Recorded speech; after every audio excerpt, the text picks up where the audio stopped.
আসসালামু আলাইকুম রহমতুল্লাহি ওয়া বারাকাতুহু। সম্মানিত দর্শক, ত্রয়োদশ জাতীয় সংসদ নির্বাচনে বিএনপির একছত্র আধিপত্য এবং নিরঙ্কুশ বিজয়ের পর আওয়ামী লীগের মধ্যে এক ধরনের আত্মবিশ্বাস লক্ষ্য করা গেছে। অনেক ক্ষেত্রে আওয়ামী লীগের যারা নেতাকর্মী রয়েছেন তারা বেশ উৎফুল্ল, আনন্দের বন্যা এবং মনে হয় যেন আকাশের চাঁদ তারা পেয়েছে। কেউ কেউ প্রকাশ্য রাজনীতির স্বপ্ন দেখছে, অনেকে চিন্তা করছে যে শেখ হাসিনা যে কোনো মুহূর্তে ফিরে আসতে পারেন, আবার অনেকে আওয়ামী লীগের অফিসে বসে রাজনীতি করার স্বপ্নে বিভোর হয়ে পড়েছেন। ইতিমধ্যে বেশ কয়েকটি জায়গাতে আমরা শুনতে পেলাম যে নবনির্বাচিত সংসদ সদস্য তিনি আওয়ামী লীগের অফিস খুলে দিয়েছেন। আবার এই শুনলাম যে কোনো কোনো অফিসে আবার আওয়ামী লীগের নেতাকর্মীরা স্বপ্রণোদিত হয়ে তারা জাতীয় পতাকা উত্তোলন করেছে। আবার পরবর্তীতে একটা অফিস বোধহয় পুড়িয়ে দেওয়া হয়েছে।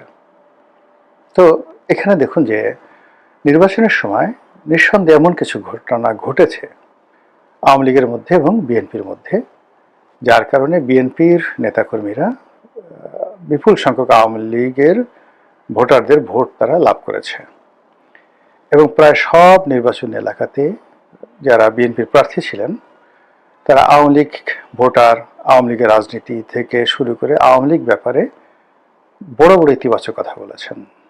তাদের বক্তব্য হলো যে যারা অন্যায় করেননি, যারা ভালো কাজ করেছেন, কেবলমাত্র আওয়ামী লীগ করার কারণে তাদের বিরুদ্ধে কোনো রকম অন্যায় করা যাবে না, তাদেরকে হয়রানি করা যাবে না এবং তাদেরকে প্রকাশ্যে রাজনীতি করতে দিতে হবে এবং আমরা সেই নিরাপত্তা দেব। কোনো কোনো এলাকাতে সংসদ সদস্য যারা প্রার্থী তারা আওয়ামী লীগকে নিজেদের কাছে নিয়ে নিয়েছেন এবং আওয়ামী লীগের নিরাপত্তা দেওয়ার ব্যাপারে তারা দৃঢ়তা প্রদর্শন করেছেন, আওয়ামী লীগের জিম্মা নিয়েছেন।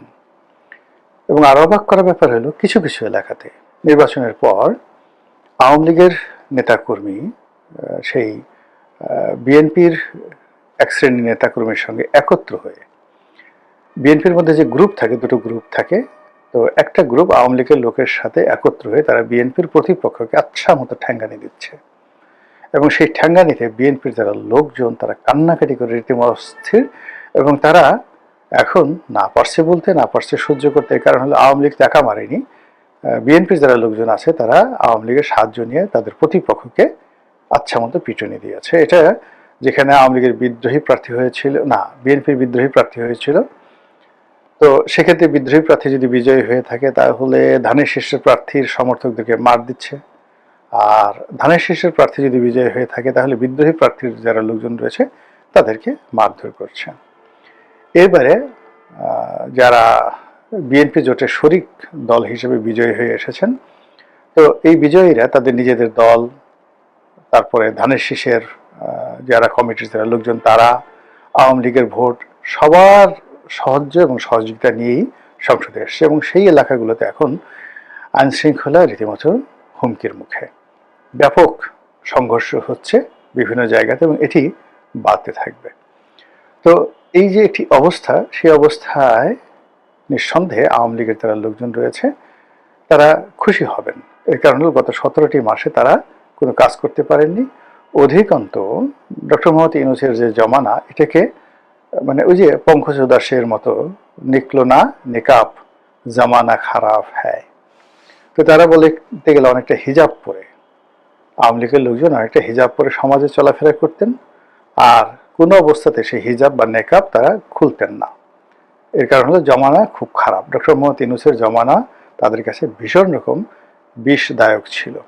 ফলে যে কোনো মূল্যে তারা ডক্টর মোহাম্মদ ইউনূসকে হটানোর জন্য বিএনপিকে সাহায্য করেছে, সহযোগিতা করেছে, এটা এখন একটা ওপেন সিক্রেট। তো কাজেই বিএনপি যখন বিজয়ী হয়েছে তখন তারা বিএনপির কাছে চাচ্ছে যে প্রতিদান চাচ্ছে। তো এই গেল দেশের অভ্যন্তরীণ রাজনীতিতে নির্বাচন কেন্দ্রিক বিএনপি এবং আওয়ামী লীগের যে সমঝোতা এবং নির্বাচন পরবর্তী সময় বিএনপি এবং আওয়ামী লীগের এই সখ্যতাকে নিয়ে দেশের স্থানীয় রাজনীতি এটি কেমন চলছে তার একটি প্রাথমিক যাকে বলা হয় জরিপ। এর বাইরে যেটি হবে আগামীতে সেটি আরও ভয়াবহ।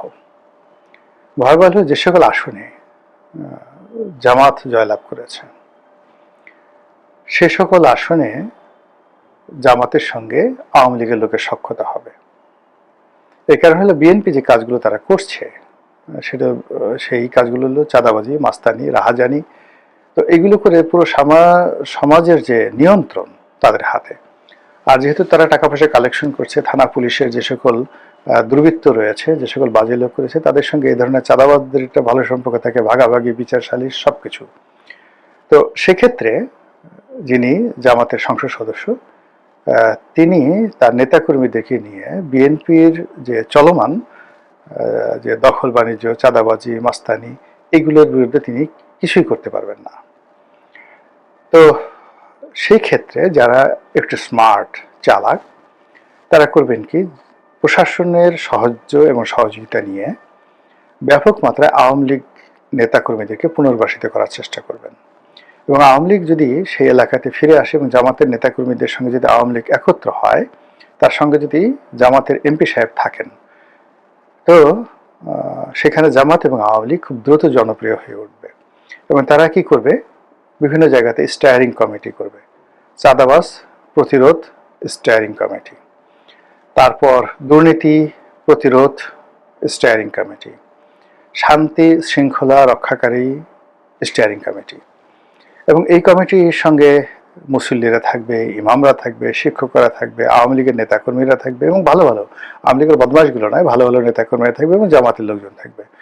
ফলে যে একটা সামাজিক বিপ্লব শুরু হয়ে যাবে, সেই বিপ্লবে জামাত এবং আওয়ামী লীগ তারা অনেকটা এগিয়ে যাবে। যে এলাকাতে বিএনপির পরিবর্তে আওয়ামী লীগের লোকজন, বিএনপির পরিবর্তে যেখানে জামাত জয়লাভ করেছে সেখানে আওয়ামী লীগের এই অবস্থা হবে।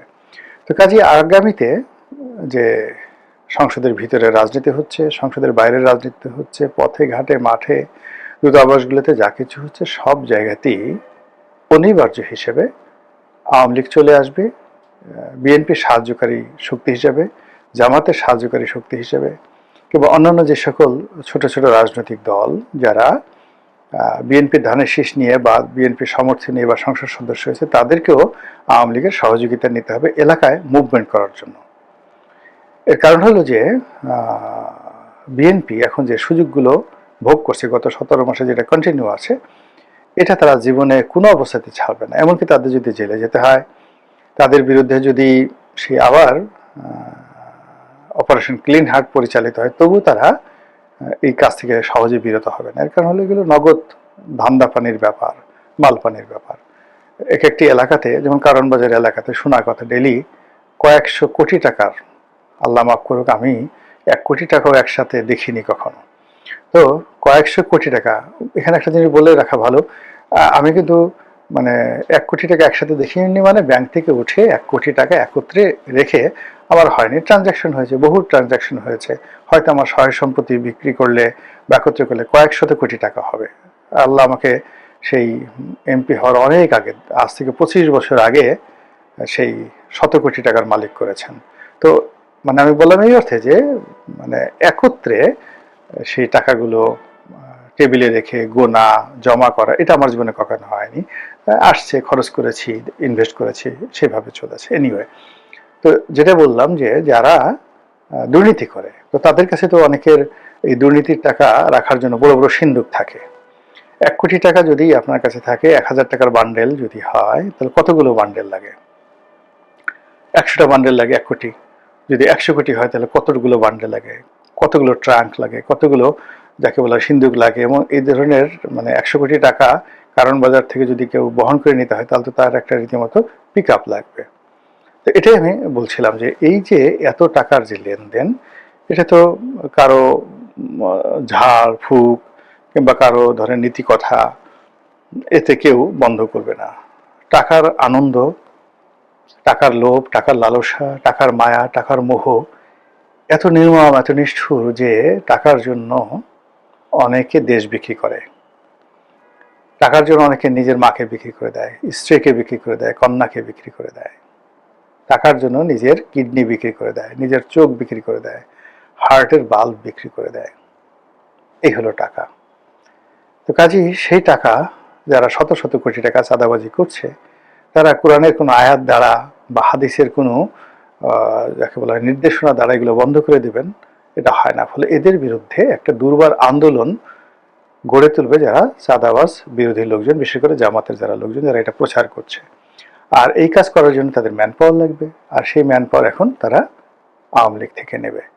এটাই হলো স্বাভাবিক রাজনীতির হিসাব। এবং সেই হিসাবে দূর থেকে বসে, বিশেষ করে দিল্লি থেকে বসে এই দৃশ্য দেখবে শেখ হাসিনা আর হাসবে এবং খুশি হবে। এবং তিনি যদি টুস করে ফুস করে নিজের ইচ্ছায় হোক, সরকারের ইচ্ছায় হোক, জামাতের ইচ্ছায় হোক, তারেক জিয়ার ইচ্ছায় হোক, নরেন্দ্র মোদীর ইচ্ছায় হোক, অলানে ছাড়েন, কোনো একদিন হঠাৎ করে যদি আপনি দেখেন ত্রিপুরা দিয়ে সোজা কুমিল্লা টুস করে ঢুকে গেছে, অথবা মেহেরপুর বৈদ্যনাথ তলা থেকে মানে ওখান দিয়ে ঢুকে গেছে, অথবা চাঁপাই নবাবগঞ্জ দিয়ে ঢুকে গেছে, এটা বা ওই শিলিগুড়ি দিয়ে ঢুকে গেছে, রংপুর দিনাজপুর দিয়ে, ওখানে তো তার দিনাজপুরের যে ওই এলাকার তো তার স্বামীর বাড়ি, ডক্টর মোহাম্মদ ওয়াজেদ সাহেবের বাড়ি, তো তিনি সেখান থেকে ঢুকে গেছেন। এরকম একটা পরিস্থিতি যদি তৈরি হয়ে যায়, তখন কি বলবেন বলেন?